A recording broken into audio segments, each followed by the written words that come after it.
What's going on YouTube? Big Dog Brett. First of all, I want to thank all you guys for taking the time to watch my videos, and I really appreciate all the support you guys give me. It's always nice to look down in the comment section and see something down there where you guys have asked a question or had shared the same viewpoint, or or even some of the other fans that come in and like to trash talk. I appreciate all of that. I am trying to get to 500 subscribers by the end of the season, so if you guys would like the video, share the video, that helps out with the metrics as far as how YouTube rates it and pushes it up in the view channels, and all that equates to getting more subscribers. So really grateful all you guys really do watch the videos and share it. Thank you so much. Wanted to get into the Vanderbilt Georgia game a little bit. I don't know what's going on. I got this cough, it's killing me. If you jump on ESPN and kind of look at some of the stats, the points per game is really the biggest difference. Right out of the gate that you notice. Points per game, 27 to 43. So that's a pretty big gap. That's more than 2 scores. So looking at points allowed per game, Georgia 13, Vandy allows 20. Total yards average per game, 470 Georgia, 414 Vandy. Vandy has almost 100 yards more passing per game average than what Georgia does. Than what they they have about 100 more yards in passing than they do rushing. Georgia has about 30 yards more rushing than it does passing. So Georgia obviously more of a run game, but very balanced.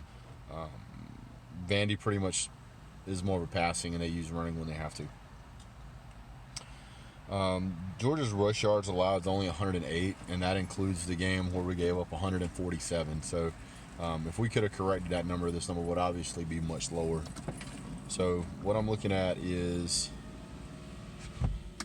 there's a lot of factors that really come into play. But if I go back and look at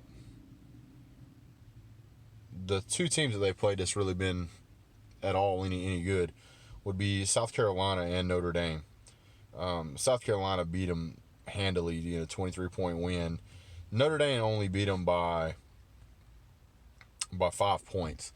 But I don't know if that was just Notre Dame, starting to get into a rhythm, or if it just happened to be that Notre Dame had a bad day. But either way, they just haven't played well. The offense has really struggled for Vanderbilt when they play a team that has some defense. They do a pretty good job. They crushed Middle Tennessee, 35-7. They crushed Nevada 41-10. They crushed Tennessee 31. Well, I wouldn't say crushed Tennessee. Tennessee State. They beat Tennessee State 31-27. The first win was dominating. Second win was dominating, and then they lost to Notre Dame, and then they had an embarrassing loss to South Carolina, and then they barely edged out Tennessee. Georgia has solidly won every game that it's been in by, multiple scores. So Georgia's not playing any kind of football where the score is close. Georgia's playing football where, they want to dominate their opponent. Tomorrow the game's going to be at 7:30. It's a night game in Athens. That's definitely not going to help Vandy because everybody and their brother is going to be out there for this game. This is a great time to go watch Georgia football if you're a Georgia fan. It's just going to be a killing, dude. It ain't even going to be close. They have a guy, Vaughn, who's their running back. The guy's pretty good. He's not as good as, say, Holyfield, but he's up there. He can run the ball. They got a pretty decent receiver, and Lipscomb, I guess is his name. That's pretty much their primary targets. Their quarterback can throw. That's what they do. But he's had 4 interceptions on the year, so he's not the most accurate guy. So what I'm looking for here is that Georgia's had a little bit of time to to develop their players and learn from their experience against Miami. Good night. Against Missouri, and I think that they're going to be able to deal with that deep ball threat. DeAndre Baker can put their guy on lockdown. I think that's really the only lockdown that's needed on the defense. I think the rest of it will be able to handle it just fine. The over-under for this game is 54, which I think is probably about right. But the point spread's 26.5. And when I looked at it earlier, it was 27. So it's actually come down a little bit. But I think that the point spread on this is a little bit off. I could easily see Georgia putting up 45 points on this team. And I can see this team struggling to put up even 10. I mean, that would pretty much put the score right at that 54 over-under mark. But if I was going to guess scores, every game, with the exception of Austin Peay, which was a shutout, and we started putting in starters at we started putting out third and fourth string somewhere about 5 minutes into the first quarter. We didn't even play that game all the way. We had a 5-minute mercy killing rule. Easily could have scored more points in that game. And with Tennessee, which was 38-12, pretty much every game we've had other than that has been over 54 points. So I don't see how Vandy is supposed to. Unless Georgia completely shuts Vandy out, which I don't foresee that happening. I think Vandy's good enough that they can put some points on the board. I think you're going to see somewhere in the neighborhood around 10 or 14 points from Vandy. And it's going to be just like with Tennessee, where it's blown coverage or something along those lines. It's going to be a mistake somebody made. It's not going to be that a man-on-man gets beat downfield. Like what you would expect if you were going against Clemson type receivers, or Oklahoma type receivers, that sort of thing, or Ohio State receivers. I just think that right now the numbers just don't show that there's any probability that Georgia's going to have to struggle against this team. I think Georgia's going to pretty much score at will. I keep saying that, but it seems to be the case. I think Georgia needs to fine-tune a few things. One of them being is that they need to get the ball into the hands of Demetrius Robertson. I think that Georgia needs to get the ball in the hands of Holyfield and leave him in for, a good 4 or 5 plays, and then switch over to Herron, and then switch over to Swift or James Cook. But we have some great receivers.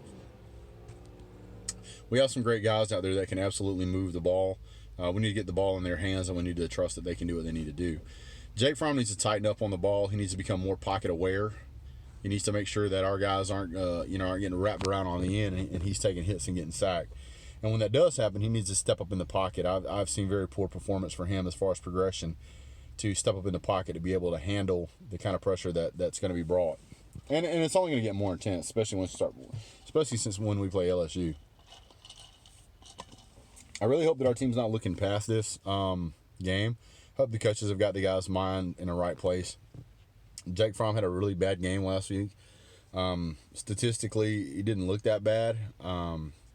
But if you watch that game, you know that was not Jake Fromm. I don't know what was going on with him, but that was a struggle just watching him play. The offensive play calling, I think, needs a little bit of touch up, a little bit of brush up. And Georgia's doing a great job of making something out of nothing, seems like, here lately, where Isaac Nauta ran that 31-yard rush off of a fumble from Jake Fromm. It had to be like the ugliest 30-yard handoff I've ever seen. But Georgia's going to come out. Georgia's going to dominate. I'm not worried about Vandy at all. My only concern is that if things start going south with Vandy, is it going to be because Georgia didn't take this seriously and was looking past them? But I think that our coaches have got that fixed, got it locked down. Looking forward to this game tomorrow. It's going to be an absolute killing, which every game so far has been. Georgia needs to continue to dominate, and no game have we ever played has ever really been in question. I don't know that Georgia has even trailed at any point so far. So that having been said, I'm looking forward to tomorrow's game. And, obviously I'm going to be doing the halftime show, and I'm going to do the end of the game report. But this is it's almost not even worth talking about. I mean, it's that Georgia should just mop the floor with these guys. The matchup predictors got Georgia at a 96.6 favorite to win this game. So, for Georgia to come out and flop this game is completely irrational. I believe in our second and third strings with no coaches playing the calls. Just the guys getting out there and playing should be able to overcome Vanderbilt just with the amount of talent we have on the field. I really like to hear from you guys. See what your thoughts are. See what you guys would think we're gonna do. How do you think we're gonna do? I'd love to see some score predictions down in the comment section. Tell me what you guys think it would be. Tell me why you think it would be that way. Sorry, my key light guy is falling down on the job. Let me fix that. I think that there is going to be. I hope, not think. I hope that Georgia's going to find a way to spring the running backs free again to start seeing some of the big drives. We won last week, and we had no really big runs. Need to get D-Rob in the game. Need to get him some experience so that when we get later in the season, he can be a useful weapon. All right, guys, that's pretty much it. Don't forget to hit like and subscribe and share. Again, that helps me out getting with the viewers and getting the views up, which is what I need to get more subscribers. Thanks so much for your time, guys. I really appreciate it. Thank you so much for all the comments that you guys bring. Looking forward to tomorrow's killing. You guys know what it's going to be. It's going to be a killing. You heard it here first. Score prediction